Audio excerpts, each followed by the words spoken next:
He was just taking photos. I didn't want to be in there. All right, let's get going. Okay. Ready? 2 minutes. 2 minutes.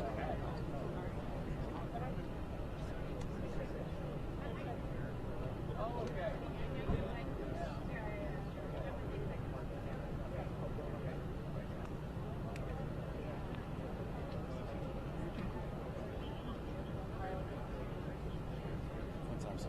Yeah, we're doing good. Yeah, we got. You got the harder job. It's free.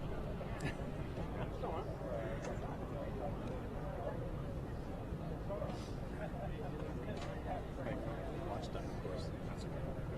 That's how we're. Right now.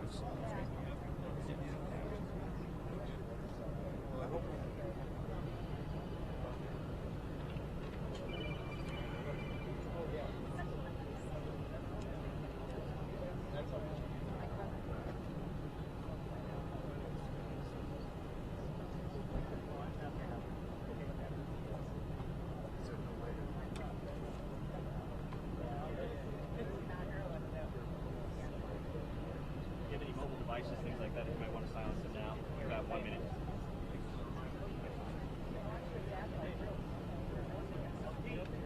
Yes.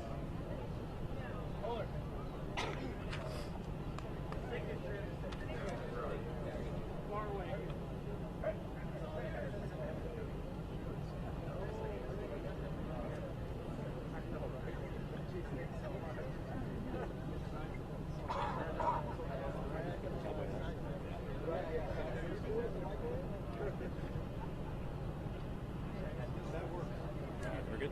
I'm ready. That's fine.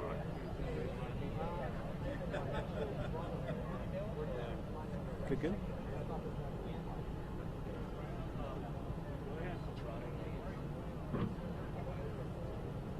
All set? All right, folks, we're going to get started. How you doing? I'm Major Perry Covington, Director of Public Affairs for March Air Reserve Base. I appreciate you guys coming out here this afternoon through this developing situation. We really appreciate your time. And right now we're going to have Colonel McNamara give you a quick statement. He doesn't have much time. He has to leave directly after the statement because we have some things we're dealing with at the base. And afterwards we'll be hearing from Chief Newman as well as our medical folks. Thank you. Thank you. Well, good afternoon, everybody. I'm Colonel Tom McNamara. I am the Vice Commander of the 452nd.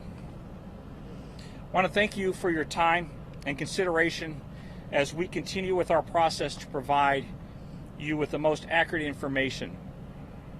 I can now confirm that the NORAD Alert aircraft was flying with a standard armament package, but due to operational security reasons, we will not discuss the specifics of this armament package.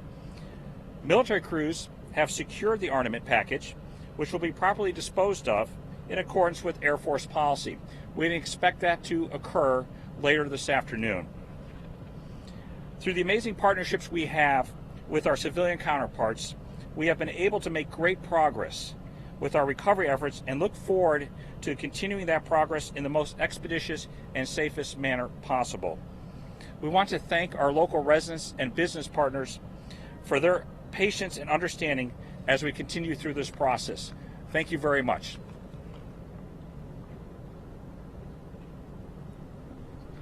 Good afternoon. I'm Sean Newman. I'm the Riverside County Fire Chief and the CAL FIRE Riverside Unit Chief. Thank you for coming out today. From this morning's briefing, we haven't had a lot of changes as it pertains to the fire department. We still have 3 engines, 1 truck, and 2 chiefs on standby here to assist and collaborate with the military and all the rest of the responders in an effort to conclude this incident.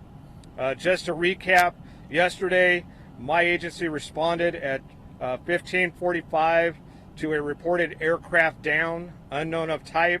Upon arrival at 22-200 Opportunity Way, across of Meridian Parkway, we found a military aircraft into a commercial facility. At the time, we had no fire present. We did have the sprinkler flowing due to a break in the pipe, but at this time, again, we do not have a fire in the facility. We are closely monitoring, along with our cooperators, for any hazmat issues or any future needs that may involve the fire department. And thank you, and I will be around for any further questions.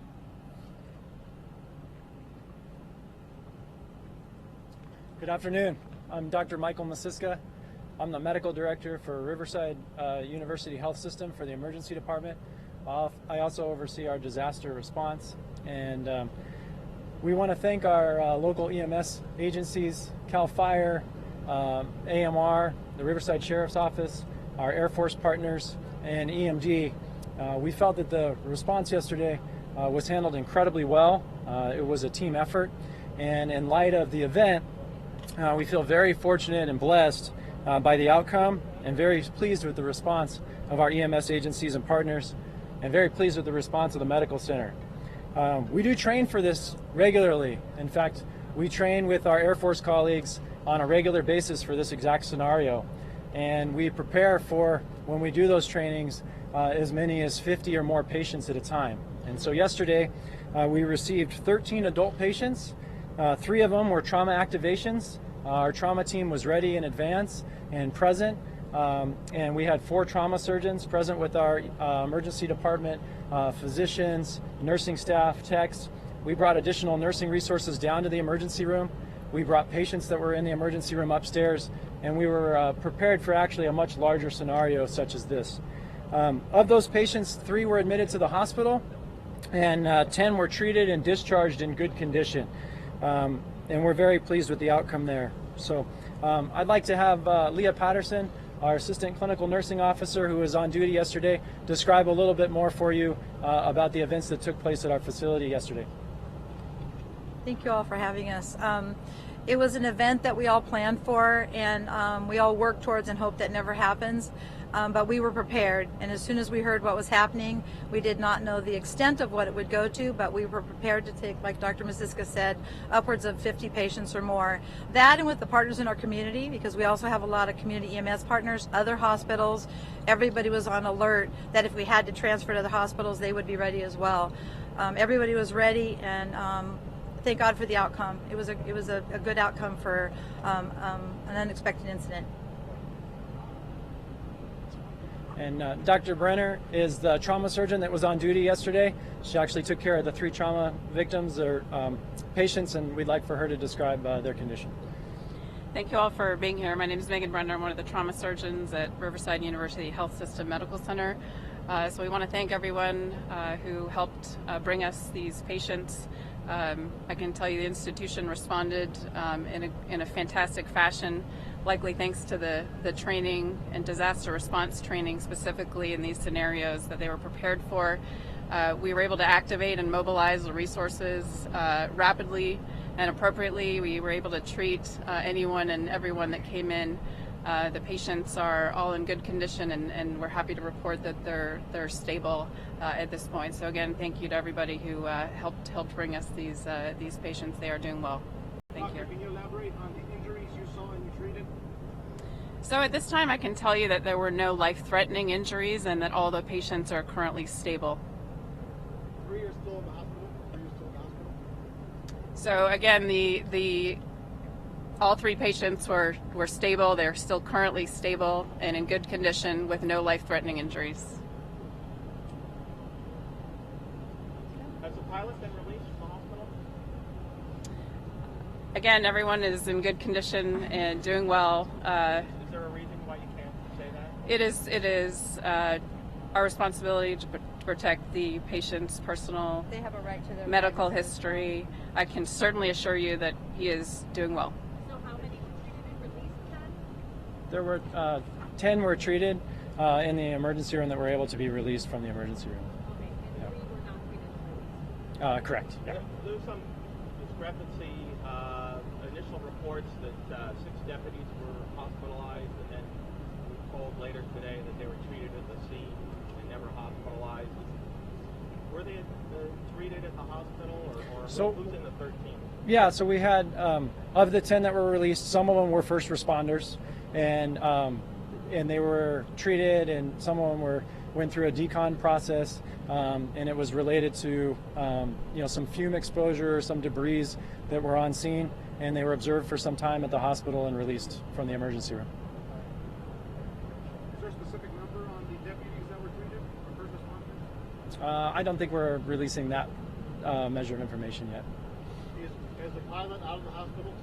So, Again, that's confidential patient information, and again, stable and in good condition. We can only give you general information with respect to their employment or their job status. As I think you know, we don't want our health information protected very closely, and so we need to continue to do that for our first responders. Like there's a plane crash, is there like a central agency that presses a button and it sends an alert to all the hospitals, or how does that work? Yeah, so we have a system called ReadyNet, and that allows us to communicate with each other.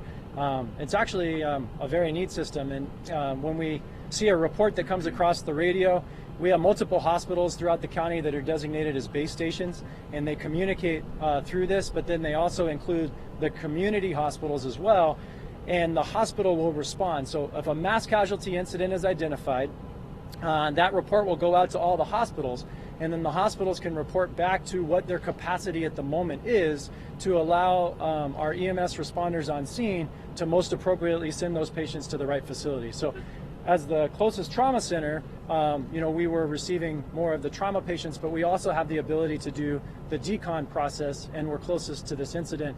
So that was in part why all the patients were routed to us. Does ReadyNet give you a preliminary severity ranking? It does. It gives us some idea of the severity. Preliminary So, do you recall?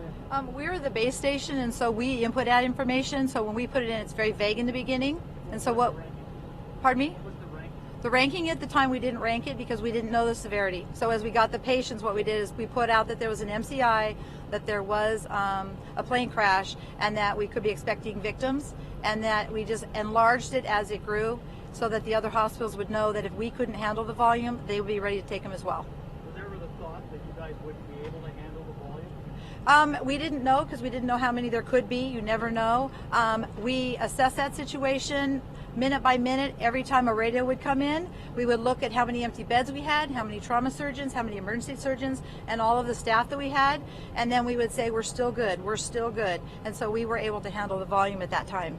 So, and to his point, some of the preparedness that comes is we are learning from more and more of the large-scale national tragedies, and we do communicate with the other hospitals in the area. So if we find a point that resources are becoming limited, there's mechanisms in place in the county to be able to distribute the patients, and we have regular meetings with the other hospitals to be able to make sure that we can provide the right level of service. So, all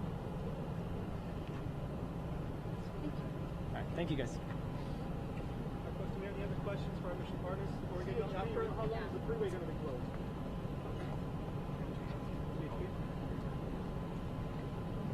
Full name and position, Sergeant, please. Yeah, I'm Sergeant Stephen Rusk of California Patrol out of the Riverside office. Freeway is going to be closed until further notice. As soon as we get the thumbs up that the situation's safe, we'll get the roads back open, hopefully in time for Friday afternoon traffic. But if it has to be a little longer, just encourage people to find alternate routes of travel. So you have guidance that it'll be open, and is that what I heard this today? We're always hopeful for the best, but I have no guidance. Can we ask you more about working in conjunction with the military and your response? Sure. When you got the initial response, what exactly were you told? The gentleman Colonel Senator Standard Armament package. What are you told? In just layman's terms, so we can all understand what you guys were told you were dealing with. Well, generally for us, when we get the dispatch, it'll come down as an aircraft down, and there may be some further notifications or remarks on our MDC computers for our first responders. First in engine company will set up the incident command, or the ICP, and start taking command of the incident. At that time, they use their best judgment or what it is that's presented to them, what they're looking at, to try to make a determination as to what type of a tactic or action they're going to take. In the MDC remarks, it did come up that this could be a military aircraft. So for us, that cues us in that perhaps we need to be very careful about what we're working with and take precautions. When we set up our incident command post, we're always wary of hazardous materials, not only because it's an aircraft, but also because it's a warehouse facility, and warehouse facilities generally have a large amount of industrial chemicals and other things that are harmful to humans. So generally, if it's a immediate threat to life, we set up for that, and we usually will set up a perimeter or exclusionary zone for our folks for safety, and then we start working on evacuations. We start trying to look for patients or treating patients that are in the area. That's what our primary goal is. Yes. Fill us in a little bit on the plans for the disposal of this ordinance. Are people going to hear anything? Where is this going to happen? Anything that has to do with military, I'll refer to subject matter experts from March Air Base. They're more knowledgeable in that subject matter than I am. Can they step to the microphone? Sure. So for all of the military questions, could you step up to the mic, please? Well, military questions, come see me afterwards. I'll get you the answers. I'm not the expert, obviously. I'm here. I'm a journalist just like you guys are. I'll find the answers for you. Chief, I have one question. Sure. Chief, when you guys get there, is there the smell of jet fuel? Is there evidence that there's, planes crashing, jet fuel contaminating all over the sea? Well, and sometimes, in this case, there was not. The aircraft had went into the building itself, so there were no outward visible signs of that we had an aircraft down. In fact, when I pulled up, we couldn't see it. Sometimes we do have fire, smoke, unusual odors. Some things presenting themselves. We did not have that in this case. So. Jet would crash and there's no fire with a... Every situation is different. We take it when we start dealing with the unknown, which is what we had here. We have an unknown aircraft. We have an unknown commodity on that aircraft. We had an unknown chemicals in the facility. At that time, we take the maximum precautions, which is how we set up our 3/4 of a mile perimeter, and we start our exclusionary zones, and we start evacuating the neighboring commercial businesses and getting those folks out of harm's way. That's our primary concern, and then we can deal with the incident after that, after we get the victims treated and take care of those patients. That's our primary goal. Give us an idea of what the destruction is inside the building. We've seen pictures, but tell us a little bit of how the plane is. Is it in pieces, upside down, etc.? To tell you the truth, the photos that we see are from the helicopters from the media. Our folks did not go into the facility. For us, the risk versus a gain is not there. If we're dealing with a hazardous material or an unknown commodity, our folks are not going to go inside the facility. We have specialists that are our hazardous materials folks, and we have our specialists from the military base, and that is where they're the ones that will go in. If there's no risk to life, they will go in and assess the situation, and they will make entry when it's appropriate to do so. Yes, sir. Did your folks put on the bullet-resistant vests that carry on all the rigs now? No, we did not don bulletproof vests. We did, during the incident, our hazardous materials team did don our level A gear, which is normal, depending on the commodity of the chemical that we're dealing with. So that was up to our... Yes, sir. It's our fully encapsulated suits with breathing apparatus. Chief. And that was in conjunction with RSO. Yes, sir. Sorry to interrupt. You've been doing this a long time. You've seen a lot of disasters. How amazed are you, considering that this plane had ordnance on it, that it crashed into a building, that it didn't explode and catch fire and kill multiple people? It was pretty amazing. I would say in my 29 years of the fire service, I haven't seen an aircraft from March Air Base crash. So this is an unusual occurrence. Our folks train on this every month in conjunction with the military base, as this is one of our hazards or something that we may have to deal with as a fire service, as well as Riverside City. We all train together on this. So if we do have an instance where we have to activate or we have to respond to this, we're all trained, we're all on the same page, and we know how to deal with these emergencies. Were you surprised as I was when I drove up and I didn't see a column of smoke coming out of that building? It's unusual, but given the circumstance, if the aircraft didn't have a lot of fuel on it, it may be normal that they jettisoned or they burned off most of the fuel before they came in for the landing. I'm not familiar with all of the circumstances, but again, each situation is a little bit different. Do you think that, I know you're just going to have to, figure this out on your own or, basically speculate. Do you think that the roof of this building may have somehow cushioned it from hitting the ground so hard? You know what I mean? Like it gave it a layer of resistance so that way it didn't hit that ground so hard to cause an explosion? It certainly could have. It certainly could have slowed the descent of the aircraft, but until we get in there and look at it and we get our building safety officials in there to analyze the structure and see if it's sound, we won't know for sure what events took place or what added to what. So we'll have to look at that. And what kind of warehouse was it again? What was inside of it? This particular warehouse appeared to manufacture circuit boards. Circuit boards is what we gathered. Last couple questions, folks. Last couple. We're good? All right, thank you. Appreciate your time. Thank you.